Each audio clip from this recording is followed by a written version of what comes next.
이 이야기는 모두를 위한 것이 아니다. 지금 이 순간 이 말을 듣는 당신조차도 준비가 되었는지 확신할 수 없다. 왜냐하면 2026년을 향해 흐르고 있는 이 경고는 위협이 아니라 드러남에 가깝기 때문이다. 숨겨졌던 것이 빛을 만나고 보호받고 있다고 믿었던 것들이 더 이상 가려지지 않는 시간. 그리고 그 흐름은 이미 시작되었다. 보이지 않는 세계는 언제나 먼저 움직인다. 사람들이 뉴스로, 소문으로 혹은 불안으로 느끼기 훨씬 이전의 말이다. 지금 한국의 하늘 아래에는 묘한 정적이 흐르고 있다. 폭풍 전의 고요함과도 같고 오래 잠들어 있던 무언가가 천천히 눈을 뜨는 순간과도 닮아 있다. 이것은 공포의 메시지가 아니다. 하지만 진실이기 때문에 마음을 흔들 수는 있다. 이 공간이 단순한 이야기를 전하는 곳이 아니라 의식을 깨우는 장소라고 느껴진다면 당신이 이 메시지를 끝까지 들을 수 있도록 이 흐름을 함께 지켜주는 것만으로도 충분하다. 이 작은 불빛이 꺼지지 않도록, 이 목소리가 계속 이어질 수 있도록 조용히 곁에 머무르며 이 여정의 일부가 되어주는 것 자체가 이미 하나의 선택이다. 보이지 않게 이어지는 연대는 언제나 가장 강한 힘을 만들어 왔다.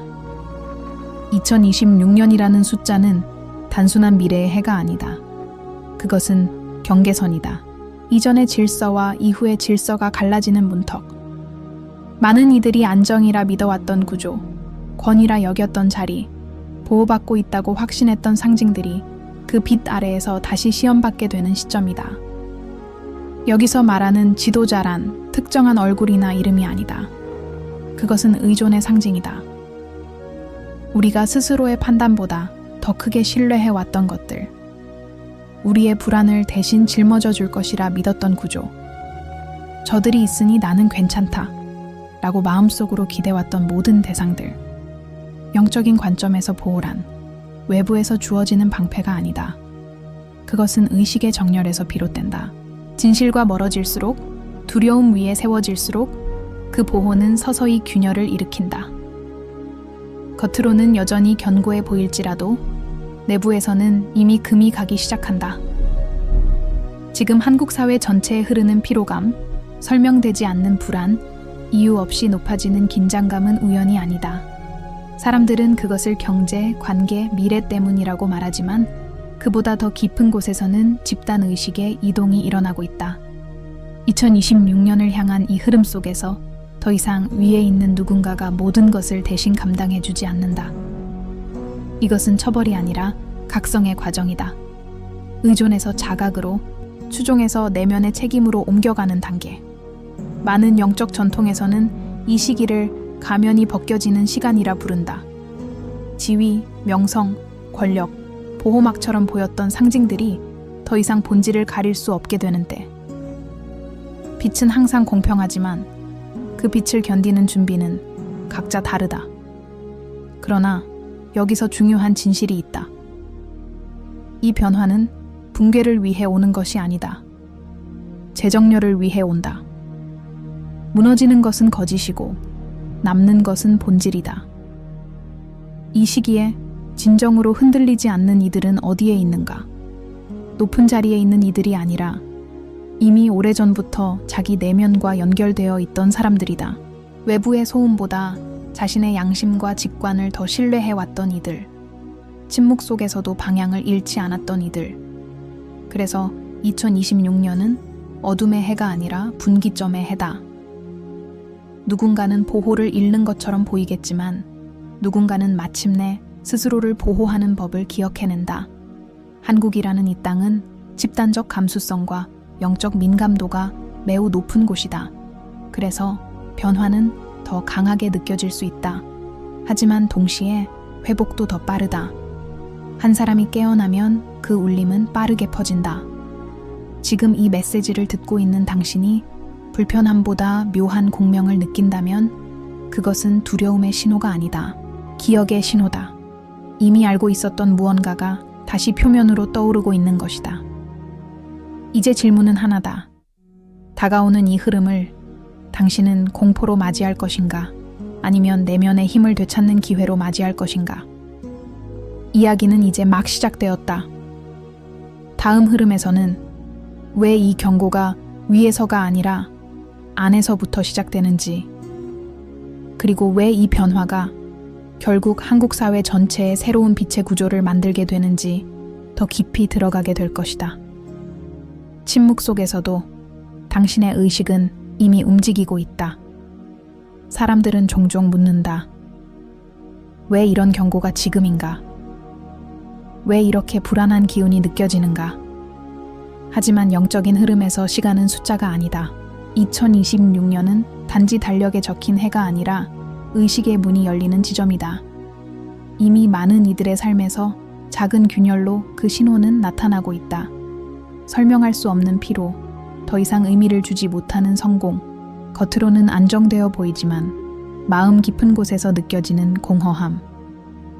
이것은 개인의 문제가 아니다. 집단 영혼이 보내는 신호다. 보호가 사라진다는 것은 버려진다는 의미가 아니다. 오히려 그 반대다. 이제는 외부의 틀에 의존하지 않고 스스로 서야 할 시점이 왔다는 뜻이다. 오랫동안 인간은 누군가 위에서 지켜보고 있다는 믿음 속에서 안도해왔다. 그 믿음은 때로는 위로가 되었지만 동시에 성장의 속도를 늦추기도 했다. 왜냐하면 진정한 보호는 밖에서 씌워지는 갑옷이 아니라 안에서 단단해진 중심이기 때문이다. 2026년을 향한 이 흐름 속에서 많은 상징들이 무너지는 것처럼 보일 수 있다. 권위, 안정, 질서, 전통. 하지만 영적인 눈으로 보면 이것은 붕괴가 아니라 탈피다. 껍질이 벗겨질 때 비로소 새로운 형태가 드러난다. 지도자들이 보호를 잃는다는 말은 그들이 약해진다는 뜻이 아니다. 그들도 더 이상 집단의 불안을 대신 짊어질 수 없게 된다는 의미다. 이제는 각자가 자기 삶의 방향에 대한 책임을 되찾아야 한다. 이것은 두려운 과정일 수 있다. 왜냐하면 책임은 자유와 동시에 찾아오기 때문이다. 누군가를 탓할 수 없게 되는 순간 우리는 비로소 자신의 내면을 마주하게 된다. 하지만 이 과정은 한국 사회의 깊은 치유를 가져올 가능성을 품고 있다. 오랫동안 억눌려 있던 감정들, 말해지지 못했던 진실들, 참아야 한다는 이름으로 쌓여온 무게들이 서서히 표면으로 떠오르기 시작한다. 이때 중요한 것은 혼란을 혼란으로만 해석하지 않는 것이다. 영적인 전환기에는 항상 소음이 먼저 커진다. 하지만 그 소음 뒤에는 더 맑은 침묵이 기다리고 있다. 지금 깨어나는 이들은 특별한 능력을 가진 사람들이 아니다. 오히려 가장 평범한 사람들이다. 하지만 그들은 이미 오래전부터 자신의 양심을 무시하지 않았고 작은 불편함 속에서도 이건 뭔가 잘못됐다는 내면의 목소리를 들어왔다. 그들이 느끼는 불안은 미래에 대한 공포가 아니다. 미래에 대한 준비다. 2026년은 선과 악이 나뉘는 해가 아니다. 깨어있음과 무의식이 서로 다른 길을 선택하는 해다. 빛은 누구에게나 비추지만 그 빛을 피할지, 마주할지는 각자의 선택이다. 이 시기의 중요한 덕목은 힘이 아니라 정직함이다. 자신에게, 타인에게, 그리고 삶 자체에 정직해지는 것. 그것이 가장 강력한 보호막이 된다.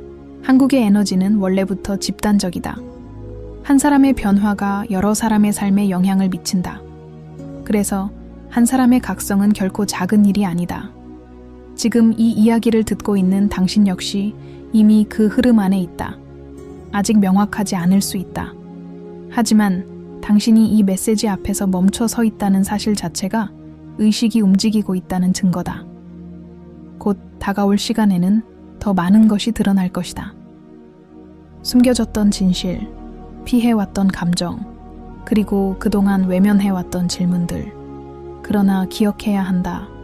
이 모든 것은 무너뜨리기 위해서가 아니라 다시 세우기 위해 나타난다. 다음 흐름에서는 이 전환의 시기에 개인이 어떻게 중심을 잡을 수 있는지, 그리고 왜 이 변화가 결국 한국 사회의 더 깊은 연대와 새로운 영적 구조를 가져오게 되는지 더 구체적으로 이어질 것이다. 지금은 아직 어둠과 빛이 교차하는 시간. 하지만 새벽은 언제나 가장 어두운 순간 뒤에 온다.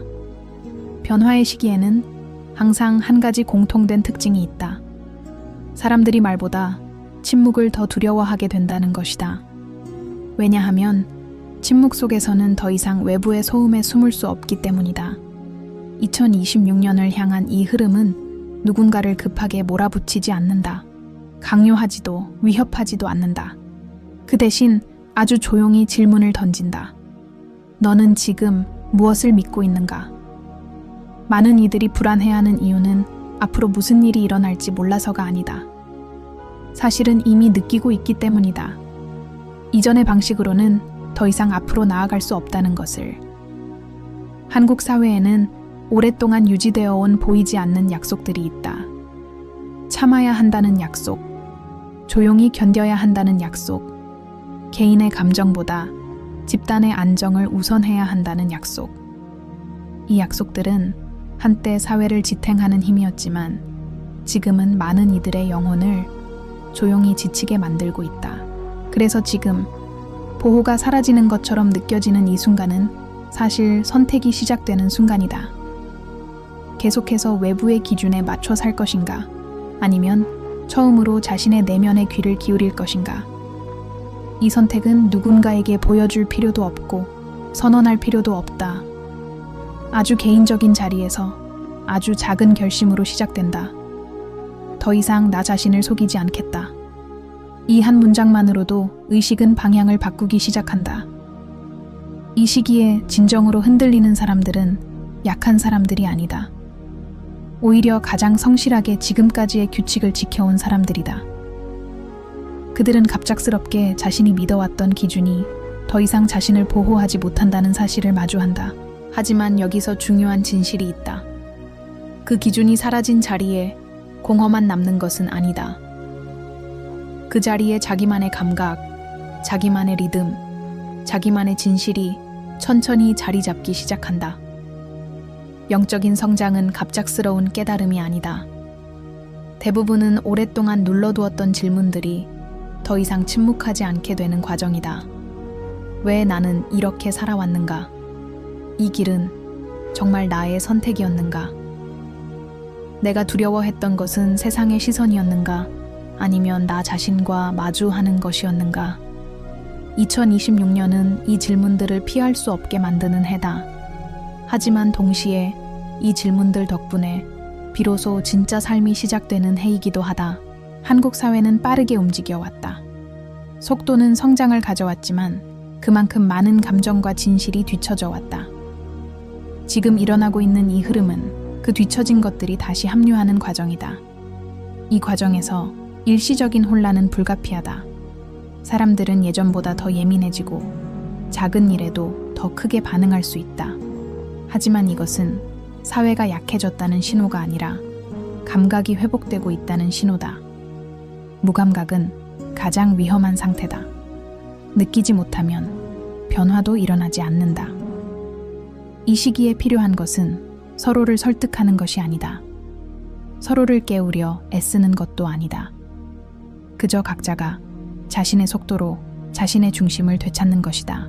놀랍게도 이렇게 각자가 서기 시작할 때 사회는 더 단단해진다. 의존으로 연결된 집단보다 자각으로 연결된 공동체가 훨씬 오래 간다. 지금 이 이야기를 듣는 당신이 혼자라고 느껴진다면 그 감각 역시 틀리지 않다. 각성의 과정은 언제나 외롭다. 하지만 그 외로움은 버려졌다는 신호가 아니라 스스로 서고 있다는 증거다. 곧 이 선택의 결과들이 서서히 드러나기 시작할 것이다. 누군가는 더 이상 이전의 역할을 유지할 수 없게 되고 누군가는 예상치 못한 자리에서 새로운 책임을 맡게 될 것이다. 그러나 이 모든 흐름은 한 방향을 향하고 있다. 더 의식적인 사회, 더 정직한 관계, 그리고 더 깊은 연대. 다음 흐름에서는 이 변화의 끝에서 우리가 무엇을 얻게 되는지, 그리고 왜 이 모든 과정이 결국 희망으로 귀결될 수밖에 없는지 마지막으로 이어가게 될 것이다. 아직 끝이 아니다. 가장 중요한 메시지는 이제 곧 드러난다. 모든 전환의 끝에는 항상 같은 질문이 남는다. 그래서 우리는 어디로 가는가? 보호가 사라진 것처럼 보였던 이 시간의 끝에서 사람들은 서서히 깨닫기 시작한다. 사라진 것은 진짜 보호가 아니었다는 것을, 그것은 단지 의존이라는 이름의 착각이었다는 것을. 2026년을 지나며 한국 사회에는 새로운 감각이 태어난다. 이전처럼 빠르지도 않고 이전처럼 무겁지도 않은 감각. 대신 더 정확하고 더 깨어있는 감각이다. 사람들은 더 이상 완벽한 상징을 찾지 않는다. 완벽한 지도자, 완벽한 시스템, 완벽한 미래를 기대하지 않는다. 그 대신 서로의 불완전함 속에서 진실을 본다. 이것이 영적인 성숙이다. 모든 것이 무너지지 않았다는 사실보다 무너져도 다시 세울 수 있다는 기억. 그 기억이 집단 의식 속에 천천히 자리 잡는다. 이 시기를 지나며 새로운 형태의 힘이 등장한다. 소리치지 않는 힘, 지배하지 않는 힘, 위에 서지 않는 힘. 대신 연결하고 지탱하고 버텨내는 힘. 그 힘은 특정한 자리에 있지 않다. 평범한 가정 안에 있고 조용한 일상 속에 있으며 말없이 자신의 자리에서 정직하게 살아가는 사람들 안에 있다. 그래서 2026년 이후의 한국은 이전과 같은 방식으로는 움직이지 않게 된다. 문제는 여전히 존재하겠지만 문제를 대하는 태도는 달라진다.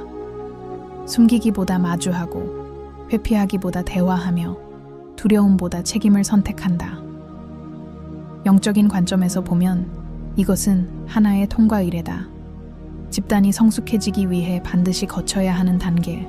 어린아이가 부모의 손을 놓고 처음 혼자 걷는 순간과도 같다. 그 순간은 불안하지만 그 불안 덕분에 진짜 다리가 만들어진다. 이 흐름 속에서 많은 이들이 처음으로 자신의 내면과 조용히 대화를 나누기 시작한다. 나는 어떤 사람으로 남고 싶은가? 이 변화 속에서 나는 어떤 선택을 할 것인가? 이 질문의 정답은 없다. 하지만 질문을 던지는 것 자체가 이미 깨어 있음의 증거다. 그리고 이 질문들이 충분히 쌓일 때 사회는 더 이상 무의식적으로 움직이지 않는다. 작은 선택 하나, 말 한마디, 침묵의 순간까지도 의미를 가지게 된다. 그래서 이 경고는 결국 경고로 끝나지 않는다. 그것은 초대다. 더 의식적인 삶으로, 더 정직한 공동체로, 그리고 더 깊은 연대로 향하는 초대. 지금 이 이야기를 처음부터 끝까지 들은 당신은 이미 이 초대를 받아들인 사람이다. 아직 모든 것이 명확하지 않아도 괜찮다. 중요한 것은 당신의 의식이 이전과 같은 위치에 있지 않다는 사실이다. 보호는 사라지지 않았다. 그저 방향을 바꾸었을 뿐이다. 이제 보호는 위에서 내려오지 않는다. 안에서부터 자라난다. 그리고 그 보호는 그 어느 때보다 단단하다. 2026년은 두려움의 해로 기록되지 않을 것이다. 훗날 돌아보면 이 해는 이렇게 기억될 것이다. 그때 우리는 처음으로 스스로를 믿기 시작했다. 이 메시지는 여기서 끝나지만 이 흐름은 끝나지 않는다. 당신의 선택과 함께 지금 이 순간에도 조용히 계속되고 있다. 빛은 이미 켜졌다. 이제 그 빛을 어떻게 살아낼지는 각자의 몫이다.